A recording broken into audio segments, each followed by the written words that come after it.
Hello, all. A lot of you know me personally. Some of you only know me through Facebook or other venues. I've been working on this today because I'm very passionate about this.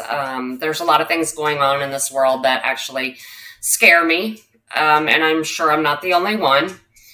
I think there's a lot of misinformation being thrown around. People are getting really hype on their emotions right now, and it's leading to hateful things that shouldn't even happen. People are getting killed, people are getting hurt, and in most cases, if they sit back and take a look and start questioning why am I so angry and what did so and so do to me, there's really no answer there, none at all. Those of you that know me know I am not racist by any means at all. I have my best friend who is a black woman married to a white man. I also have friends, other interracial couples. My nephews are mixed. My extended family is an eclectic variety of races. So, yeah, I'm not racist by any means. I'm kind of bringing you here to this because of today's affairs. I want to point out a few things. What led me to this, I'm not exactly sure what led me to the Jim Crow laws, but it's got me to thinking about something that was pointed out to me a few months ago with one of my many talks with somebody I've known pretty much his whole life. He's early 30s. I think he's 30 now. He's a very, very, very smart young man. He's very pro Antifa, pro Black Lives Matters, and he definitely hates Trump. And he's all about, a socialism type movement. He's very smart. I'll give him that. So he is the one who informed me that at the turn of the century, apparently, you had the Democratic Party, you had the Republican Party before 1900. The Democratic Party is the ones who started KKK. They're the ones who were the Confederate flag holders and the wanted the slavery prior to 1900 in the Civil War. So I was informed that, after the turn of the century, the Democratic Party's views actually changed to match the Republican views, and the Republican views changed to the Democratic views. So therefore, after 1900, the Republicans are the racist, and basically, in a nutshell, that's what it means. They're racist. The Democrats are all about fighting for equality. In a nutshell, that's basically what I was told, and I was even given some information or a paper or excerpt. I don't remember what it was that kind of explained how this happened. So it seemed very far-fetched, despite this being in my face. It seemed extremely far-fetched to me that this could happen, but maybe it did, maybe it did. But I always question it. It just didn't make any sense. Is this a fact, false thing that's being put in your face to make you think that's the truth? So anyway, somehow I landed here, and I just wanted to point out some key things. Okay, so first I'm going to point out really quick, I'm going to try to keep most everything post-1900. The Jim Crow laws, some of you are very familiar with it. Some of you may have just heard of it. Some of you may have never heard of it. Some of you younger folks. Of course, I had heard of it. I really didn't know that much about it. Most that know me know I'm not political. I hate politicians. I hate politics. So what has drawn me to do this? This hate that's going on right now, these emotions going on right now, the spiritual battle that I feel internally between, to me, it's like a spiritual battle of evil out there. And people are getting drawn into this under false pretenses, I believe. We need to be very careful right now. It's a tumultuous time. I worry about many people right now. So I'm going to point out a few things to you. And, I want everybody to do their research. I love everybody. I worry about the state of our country. I worry about the future of our country, and most importantly, the future of mankind. We are human beings. We're not human doings. We should project more love and less hate. And on that note, I'm going to point out a few things. So the Jim Crow laws. Jim Crow laws was a lot of laws, based on civil rights and African American rights, and it's on and on. I mean, you can read what the Jim Crow laws are. So, I don't need to explain that part to you. I just want to point out some key things. Okay, so Jim Crow laws and Jim Crow state constitutional provisions mandated the segregation of public schools, public places, public transportation, and segregation of restrooms, restaurants, and drinking fountains between white and black people. The U.S. military was already segregated. President Woodrow Wilson, a Southern Democrat, initiated the segregation of federal workplaces in 1913. Okay, so wait a minute.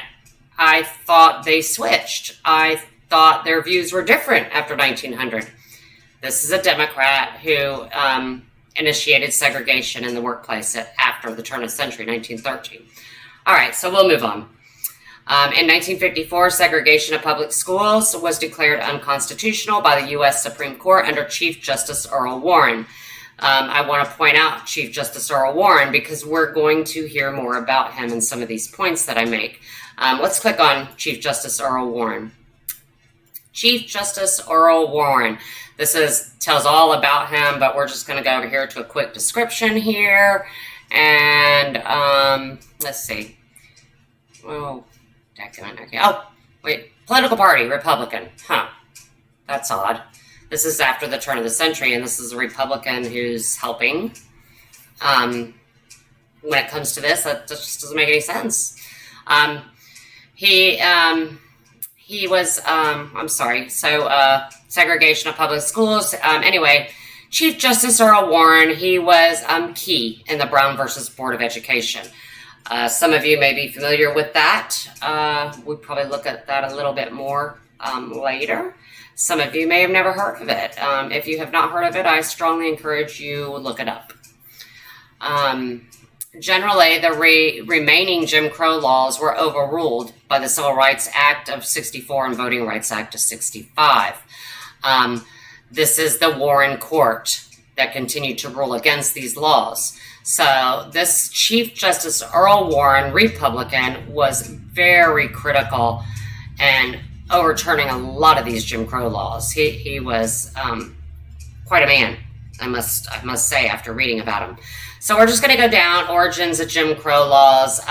It talks about, before the turn of the century, how these came into effect. And I'm not going to touch too much back before 1900 because my point is after 1900. However, I do want to kind of bring this to the attention of you folks out there who are nice enough to listen to my video. There were blacks that were elected to local offices throughout the 1880s. Can't talk. Sorry, guys. In local areas with black population. So, black people were getting involved in politics before the turn of the century here. Of course, people were trying to suppress them, of course. Is there still some level of suppression out there? Maybe. I'm not black. I can't say for sure, but I think we should be well informed to make sure that the suppression and the inequalities are definitely buried and put to rest and put behind us, because if we're not careful, it could continue. That is my opinion. So I think these are some important things at history to look at and to kind of compare to today's day and age to some extent. So voter turnout dropped drastically. When it came to black voters, you can read this under the origins of Jim Crow laws. One of the biggest things I wanted to point out is it talks about, let's see. Okay, here we go. Let's see. The growth of their living middle class was slowed in North Carolina, or of their thriving middle class was slowed in North Carolina. This is talking about the African American community's thriving middle class. Yes, there was one, definitely. And other southern states. Black people suffered from being made invisible in the political system. Within a decade of disfranchisement, the white supremacy campaign had erased the image of the black middle class from the minds of white North Carolinians. In Alabama, tens of thousands of poor whites were also disenfranchised. Although initially legislators had promised them they would not be affected adversely by the new restrictions. So here you go. Legislators promising the poor white people that they're not going to be affected adversely. They lied to the poor white people back then. Come on. Those who could not vote were not eligible to serve on juries, and they could not run for local offices. Seems like they've got this all figured out. You know, this whole government thing, they've got it tied up. You know, nobody can come in and change their organization what they want. They made sure of this then. They effectively disappeared from political life as they could not influence the state legislatures as their interests were overlooked while public schools had been established by Reconstruction legislatures for the first time in most southern states. Those for black children were consistently underfunded compared to schools for white children, even when considered within the strained finances of post-war South, where the decreasing price of cotton kept the agriculture economy at a low. So it goes on. We talk about election fraud here. So election fraud was huge back then. So I ask all of you this. Do you think that election fraud is impossible today? I don't think so. I think it was very possible. I'm just going to touch on something here. We had this deadly virus come out. So everybody had to wear a mask, and now we're going to have riots in the street and Antifa and crime and murders, and everybody's got on a mask. So you really just can't tell who's who out there. So that's kind of scary. And I'm going to, there's a bug on my screen. Anyway, I'm going to touch on this. So during all this, that they've been pushing so hard, to vote by mail because of this virus. We want to stop the spread of it. Absolutely. So, vote by mail. And Trump is saying we need to go vote in person if we can, and do so safely.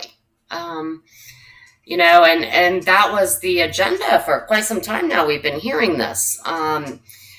I don't know if some of you know, there was a guy, DeJoy. I don't know exactly what his official title is, but I do know that Trump appointed him. He's part of the U.S. Postal Service. He went into the U.S. Postal Service. He fired a bunch of bigwigs in the U.S. Postal Service. He took out certain sorting machines, and he put into place technology called blockchain, which basically secures mail-in voting. It secures that your vote is going to be counted. It secures that your vote cannot be accidentally lost, and your vote matters. So, and there's no way that it can be played with in order to cheat. I guess that's the best way to put it. There's no cheating by mail-in voting now, and they have locked in this whatever it is. They've locked in this blockchain and locked in that there will be no changes to the Postal Service until after the election. 6 days after this was announced, we saw Michelle Obama encouraging people to vote in person safely if they can. Okay, so if that doesn't raise any questions, I don't know what will. So, yes, voting can be manipulated. It has been done in the past, and it could be done now. But right now, no, it can no longer be manipulated. So that is a very important point to make, and I know that makes me feel much more secure, whether I want to vote in person or by mail. So I'm going to move on down. We're going to go down to the... let's see, the history. Wait a minute here. Historical development. Okay, let's go to World War II and post-war era. Let's see. I know there was something here that I wanted to point out. Bear with me. Okay. Oh, yeah, here we go. So I did want to point this out. After World War II, people of color increasingly challenged segregation as they believed they had more than earned the right to be treated as full citizens because of their military service and sacrifices. And that is absolutely true. They absolutely earned it.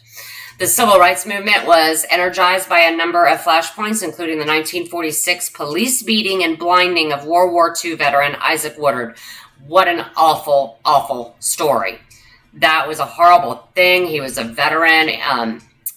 God bless him. I mean, how could the police do this to him? How? All he was doing was taking a bus home. That unbelievable. And they beat him while he was in an army uniform at that. What?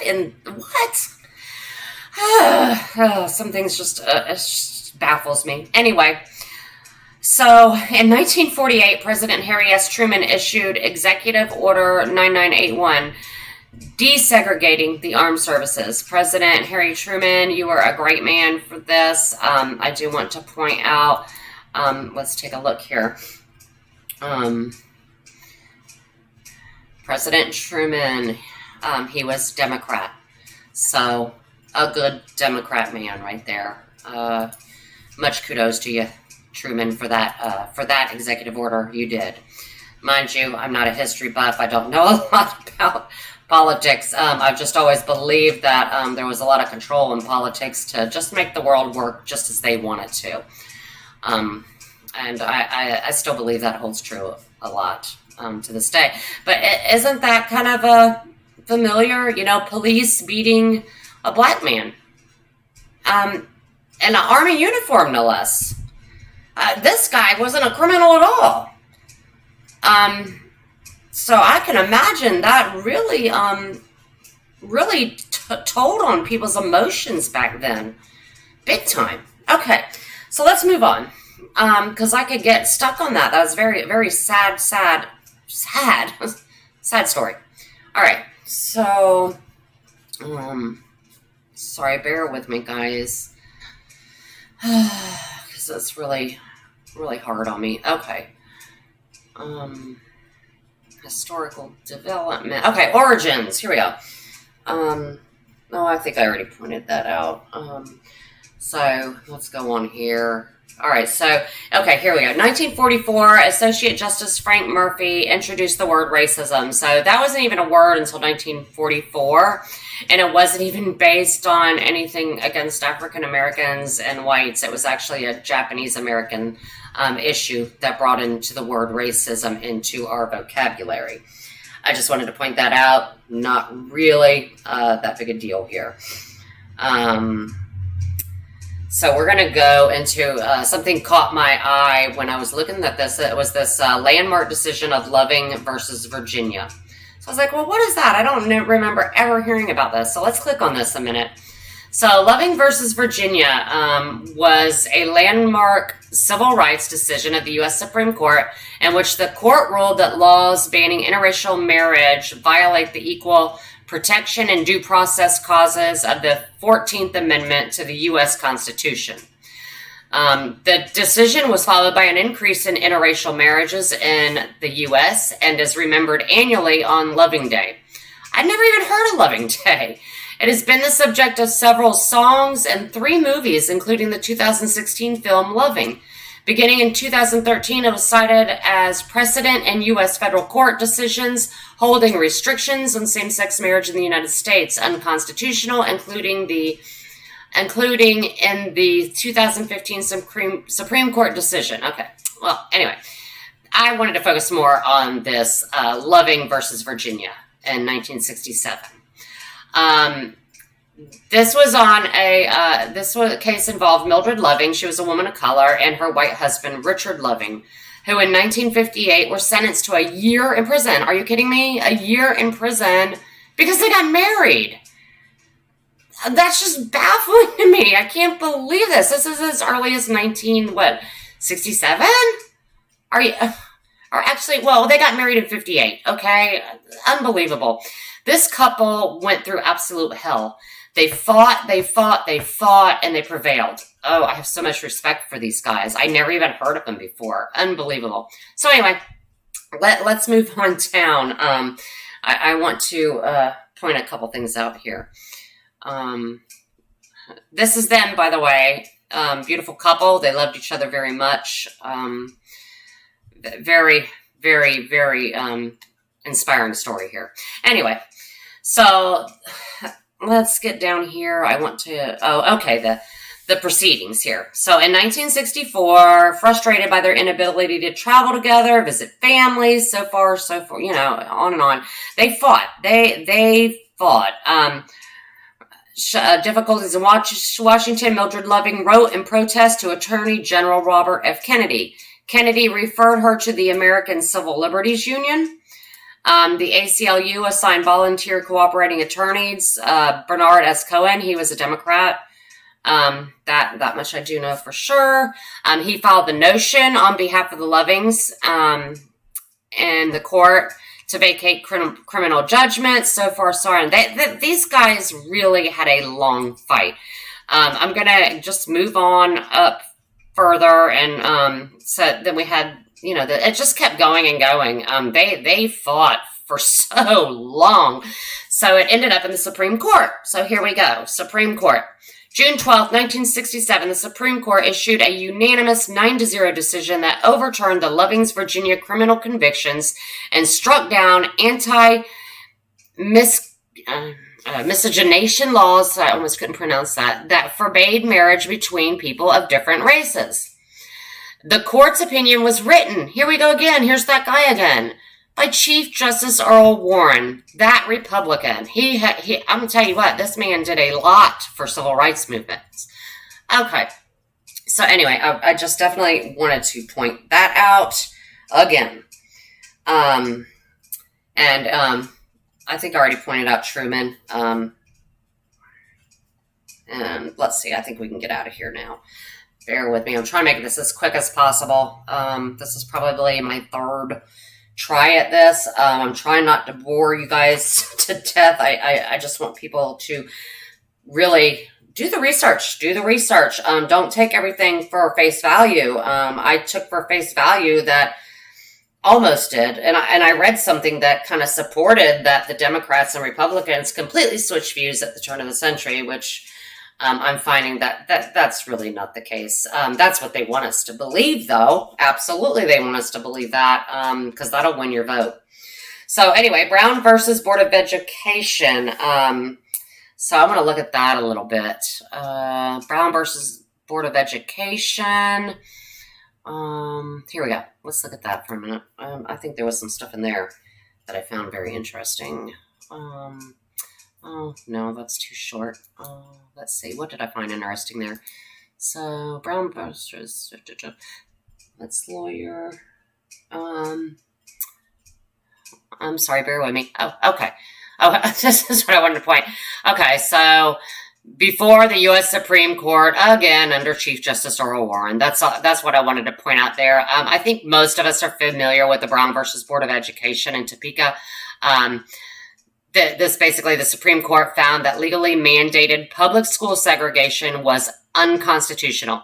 The decision had far-reaching social ramifications. I think a lot of us are more familiar with this than we are even of the Jim Crow laws, honestly. So let's go on down to end of legal segregation. I want to point out a couple things here. Okay, so this was interesting. Bear with me. I've got to find, I don't want to read too much because y'all can read this on your own. I just want to point out some very key things. Here we go. All right, so this was important to me. Let me start here. Southern liberals who counseled moderation, pop-ups, were shouted down by both sides, sorry for the slip-ups in the reading, and had limited impact. Much more significant was the civil rights movement, especially the Southern Christian Leadership Conference, headed by Martin Luther King Jr. There he is. Great man. This man was amazing and accomplished a lot of things. And There was never a violent moment, never, not even by the people who marched for him. The violence came from elsewhere. It largely displaced the old, much more moderate NAACP in taking leadership roles. King organized massive demonstrations that seized massive media attention in an era where network television news was an innovative and universally watched phenomenon. SCLC student activists and smaller local organizations staged demonstrations across the South. National attention focused on Birmingham, Alabama, where protesters deliberately provoked Bull Connor. Why would protesters deliberately provoke somebody? And its police forces by using young teenagers as demonstrators. So let's look at Bull Connor for a minute. Bull Connor. Bull Connor, he was an American politician. He was a Democrat, okay? Democrat. So let's go back and look at what Bull Connor did. This is post-1900, guys. When supposedly everything changed. Okay, so, and, let's see. So, young teenagers as demonstrators. And Connor arrested 900 on one day alone. The next day, Connor unleashed billy clubs, police dogs, and high-pressure water hoses to disperse and punish the young demonstrators with a brutality that horrified the nation. What in the actual heck? Welcome to your Democrat person there. This is a Democrat. I thought the Democrats were fighting after the turn of the century for equal rights. This totally goes against everything that I read on the switch of the parties after the turn of the century. So anyway, President John F. Kennedy, he'd been calling for moderation. We all knew Kennedy. All of us could agree Kennedy was a great man. And if you think for 1 second that he couldn't have possibly been assassinated by our own government because he was trying to push an agenda that they didn't want, think about that for a minute. Maybe he was. There's my conspiracy theory side coming out. But I strongly believe that he was pushing too many buttons in very high places, and these people did not want him around. A lot of you know this. A lot of you may not know this. The day he was assassinated in, I think it was Dallas. I could be wrong even on the city. Anyway, the day he was assassinated, they were actually supposed to be somewhere else, and it was changed last minute to go there.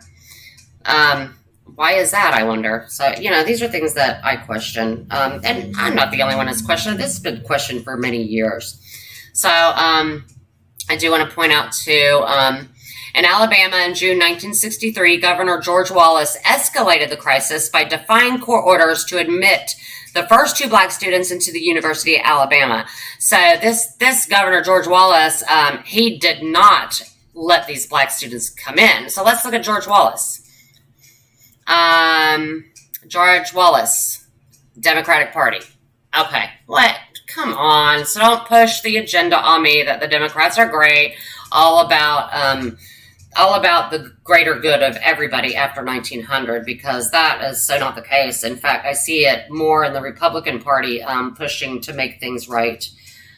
So yeah, that's kind of a moot point with me at this time. And I'm not by any means trying to insinuate that people are their opinions or what they believe to be true, that they are stupid for believing this. I'm not insinuating that. What I'm pointing out here is that maybe we are not as informed as we think we are sometimes. I know I'm not. I know I'm learning something new every day, and I'm trying to make myself as informed as possible. And so I'm having to do a lot of my own research, because anytime I ask anybody to answer simple questions, when it comes to the Democratic side and, trying to make up my mind, which side is the right side this year, I think voting this year for some reason is very important, when I've never felt that way before in many, many years. So I have looked to people that I know are Democrats, and I have asked straight out questions, only to be called racist, be bullied, and much, much more. It just goes on. And frankly, I never get answers, honestly, because they have no answers, it seems like. And that's a harsh thing to say, but that's what I'm finding. I'm not Republican. I'm not Democrat by any means. I'm neither one. I don't know if I've already said this. I don't like politicians. I haven't liked them. They've done nothing but suppress us. I feel like a hamster on a hamster wheel. I feel like I'm in a video game that these people have been running. So, I'm not into politics at all, but I am into change right now. This country is in such turmoil. Something's got to give. Anyway, let me move on. I'm going to see if I can find, there's another name I wanted to find here. Bear with me. Let's see. I hope I can find it. Oh, George Wallace. Oh, bear with me. I so appreciate you guys sticking with me, the ones that are still here. That shows that you are interested in learning as I am, and you are a seeker of the truth. That's so important. Whoever you vote for is definitely up to you. And you know what? I still love you, no matter what, no matter who you vote for. I think sometimes this is a fight of humanity. So I believe that we all have a good inner being to us, and I pray for all of us, and I love everybody. So I just want to make that very clear. I was trying to find, there was another name I wanted to point out, and I'm not seeing it. So I don't want to take up too much of y'all's times. I'm not seeing it. There was something I wanted to point out there, but I can't find that particular name, and I'm sorry, I don't remember exactly what I wanted to point out there. I tried to make some notes because this is a lot of stuff. So I do, even though I can't. Oh, I know what I wanted to point out. This is super important. Back in 1964, this is important now. In January 1964, President Lyndon Johnson met with civil rights leaders on January 8th during his first State of the Union address.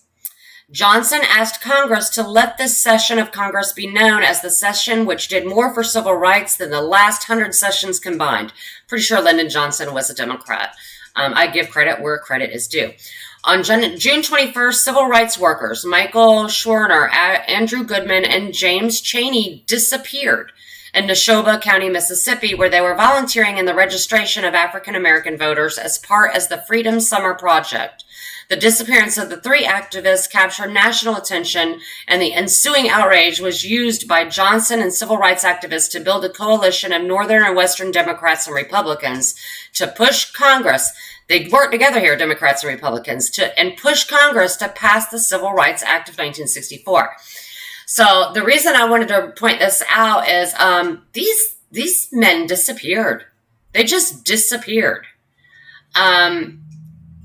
It kind of makes you wonder, there's people that are powerful out there. Do you think for 1 minute that these powerful people couldn't commit a murder in plain sight and get away with it? Do you think that's impossible? I think you're sadly mistaken there, and that's scary, and these people have been in control for a long time. In my opinion, I don't think it's Democrat, Republican. I think it's, there's just some evil people throughout our government, and don't think for a minute that your life matters to anybody. Don't think for 1 second. Because I think they could take your life to push an agenda very easily. I'm not insinuating that's what has happened. So don't get that wrong. Don't confuse that. What I am trying to point out is people can easily disappear. And there are powerful people out there. Don't think that they couldn't make you disappear if they wanted to. That's what I'm trying to point out. So if I disappear, you will know why. Anyway, that was a joke. But yeah, take that to heart, please. I wanted to point out um, something on a Lester Maddox, and I'm not able to find it right now. I apologize, but there was something I found on a Lester Maddox. I think it's up here. I'm not going to spend a whole lot of time looking for it. Because I've already taken up way too much of y'all's time. I'm sure you're probably bored by now. So I will just skip that point I wanted to make. I did want to point out that disappearance was huge. And the last point I want to make is down here at the bottom. Let me find it. It is, Swan versus Charlotte Mecklenburg Board of Education. This is in 1971. I'm going to click on that real quick. This was a landmark case, Supreme Court case, dealing with the busing of students to promote integration in public schools. The court held that busing was an appropriate remedy for the problem of racial imbalance in schools, even when the imbalance resulted from selection of students based on geographic proximity to the school rather than from deliberate assignment based on race. This was done to ensure the schools would be properly integrated and that all students would receive equal educational opportunities regardless of their race. Okay, so I wanted to point out here the judge, John J. Parker. So let's just look at him real quick. We are on him right now. John J. Parker. He was a Republican, folks. John J. Parker was a Republican, and he was very key in making sure that this happened. So there were a lot of key Republicans in our not so far away past that have been key in making sure that the civil rights movements have been, gone through, making sure that there has been an equality. I want y'all to make sure you're aware of that. Make sure you're aware that an agenda could be pushed by powerful people at the cost of people's lives, I believe. I hope that's not the case, but I believe that it's very possible.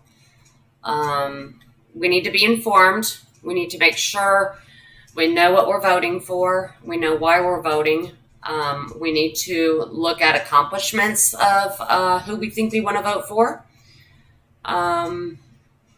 Look at their accomplishments. Look what they have done. We only got Trump and Biden right now, right? So we got about 50 years of Biden we can look at, and we can look at about 4 years of Trump. Do the research yourself. Try to do non-biased research. As I've said before, I don't like politics. I don't like politicians. Somebody once told me that, I said, Trump's not a politician. Somebody corrected me, said, oh, yes, he is. He sits in the office, blah, blah, blah. Yeah, he is a politician now. He was not a politician before. I did not vote for him in 2016. Just do some research. I love you all. I wanted to point out these key things because I think they're important. Please be well informed. Don't be used. Don't get torn up by your emotions and the turmoil that's going on right now. Be well informed is all I'm saying. I'm seeing a lot of people that are very emotional right now and saying things that are mean and ugly and unfounded. So, I try not to say mean, ugly things, and I try to make sure I say correct things and research something before I post it. I'm not perfect. I think I've made mistakes as well. I love you all. I don't care what color you are. I love you. God bless you. Do your research and stay safe, folks. I love you all. Bye.